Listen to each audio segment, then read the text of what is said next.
गोविंद बोलो हरि गोपाल बोलो, राधा रमण हरि गोविंद बोलो। गोविंद बोलो हरि गोपाल बोलो, राधा रमण हरि गोविंद बोलो। गोविंद बोलो गोपाल बोलो, राधा रमण हरि गोविंद बोलो। गोविंद बोलो हरि गोपाल बोलो, राधा रमण हरि गोविंद बोलो। गोविंद बोलो गोपाल बोलो, सारे ये बोलो, मिलके ये बोलो, अरे सारे ये बोलो। श्रीमद् भागवत जी के नवम स्कंद का 7वां अध्याय, राजा त्रिशंकु और हरिश्चंद्र की कथा। श्री सुखदेव जी कहते हैं, परीक्षित, मैं वर्णन कर चुका हूँ कि मानधाता के पुत्रों में सबसे श्रेष्ठ अम्बरीश थे। उनके दादा यवनाश्व ने उन्हें पुत्र रूप में स्वीकार कर लिया। उनका पुत्र हुआ यवनाश्व और यवनाश्व का हारीत। मानधाता के वंश में ये 3 अवान्तर गोत्रों के प्रवर्तक हुए। नागों ने अपनी बहन नर्मदा का विवाह पुरुकुत्स से कर दिया था। नागराज वासुकी की आज्ञा से नर्मदा अपने पति को रसातल में ले गई। वहाँ भगवान की शक्ति से संपन्न होकर पुरुकुत्स ने वध करने योग्य गंधर्वों को मार डाला। इस पर नागराज ने प्रसन्न होकर पुरुकुत्स को वर दिया कि जो इस प्रसंग का स्मरण करेगा वे सर्पों से निर्भय हो जाएगा। राजा पुरुकुत्स का पुत्र त्रसदस्यु था। उसके पुत्र हुए अनरण्य, अनरण्य के हर्यश्व, उसके अरुण और अरुण के त्रिबंधन हुए। त्रिबंधन के पुत्र सत्यव्रत हुए।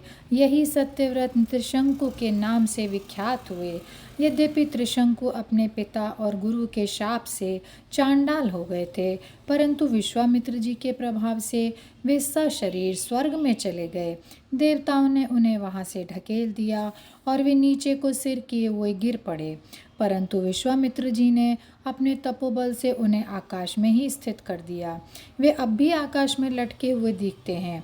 त्रिशंकु के पुत्र थे हरिश्चंद्र। उनके लिए विश्वामित्र और वशिष्ठ एक दूसरे को शाप देकर पक्षी हो गए और बहुत वर्षों तक लड़ते रहे।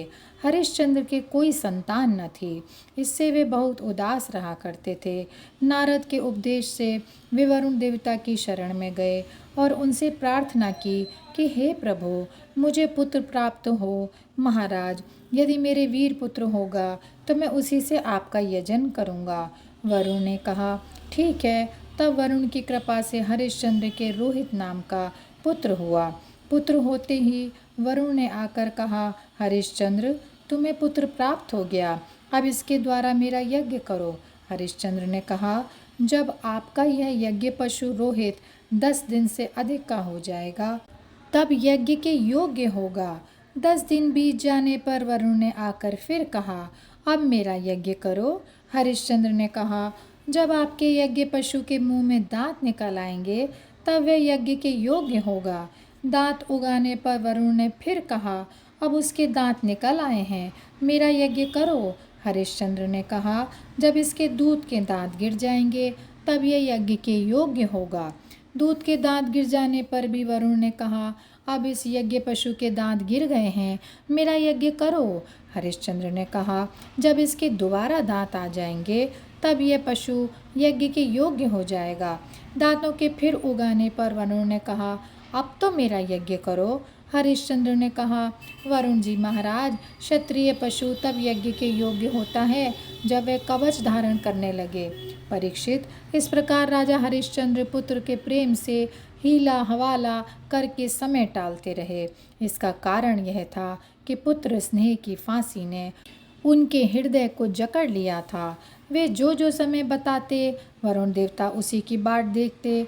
जब रोहित को इस बात का पता चला कि पिताजी तो मेरा बलिदान करना चाहते हैं, तब वह अपने प्राणों की रक्षा के लिए हाथ में धनुष लेकर वन में चला गया।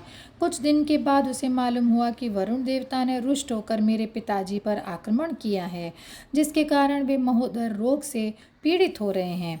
तब रोहित अपने नगर की ओर चल पड़ा, परंतु इंद्र ने आकर उसे रोक दिया। उन्होंने कहा, बेटा रोहित, यज्ञ पशु बनकर मरने की अपेक्षा तो पवित्र तीर्थ और क्षेत्रों का सेवन करते हुए पृथ्वी में विचरना ही अच्छा है। इंद्र की बात मानकर वह 1 वर्ष तक और वन में ही रहा। इसी प्रकार दूसरे, तीसरे, चौथे और 5वें वर्ष भी रोहित ने अपने पिता के पास जाने का विचार किया, परंतु बूढ़े ब्राह्मण का वेश धारण कर हर बार इंद्र आते और उसे रोक देते। इस प्रकार 6 वर्ष तक रोहित वन में ही रहा।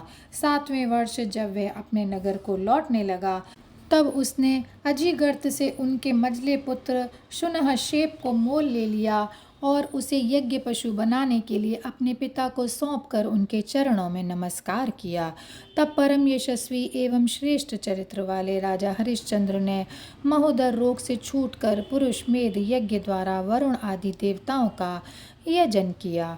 उस यज्ञ में विश्वामित्र जी होता हुए परम संयमी जमदग्नि ने अध्वर्यु का काम किया, वशिष्ठ जी ब्रह्मा बने और अयास्य मुनि सामगान करने वाले उद्गाता बने। उस समय इंद्र ने प्रसन्न होकर हरिश्चंद्र को एक सोने का रथ दिया था। परीक्षित, आगे चलकर मैं शुनहशेप का महात्म्य वर्णन करूंगा। हरिश्चंद्र को अपनी पत्नी के साथ सत्य में दृढ़तापूर्वक स्थित देखकर विश्वामित्र जी बहुत प्रसन्न हुए। उन्होंने उन्हें उस ज्ञान का उपदेश किया जिसका कभी नाश नहीं होता। उसके अनुसार राजा हरिश्चंद्र ने अपने मन को पृथ्वी में, पृथ्वी को जल में, जल को तेज में, तेज को वायु में और वायु को आकाश में स्थित करके आकाश को अहंकार में लीन कर दिया। फिर अहंकार को महतत्व में लीन करके उसमें ज्ञान कला का ध्यान किया और उससे अज्ञान को भस्म कर दिया। इसके बाद निर्वाण सुख की अनुभूति से उस ज्ञान कला का भी परित्याग कर दिया और समस्त बंधनों से मुक्त होकर वे अपने उस स्वरूप में स्थित हो गए जो न तो किसी प्रकार बतलाया जा सकता है और न उसके संबंध में किसी प्रकार का अनुमान ही किया जा सकता है। और यहीं पर यह अध्याय समाप्त होता है। जय श्री कृष्णा, जय श्री कृष्णा, जय श्री कृष्णा।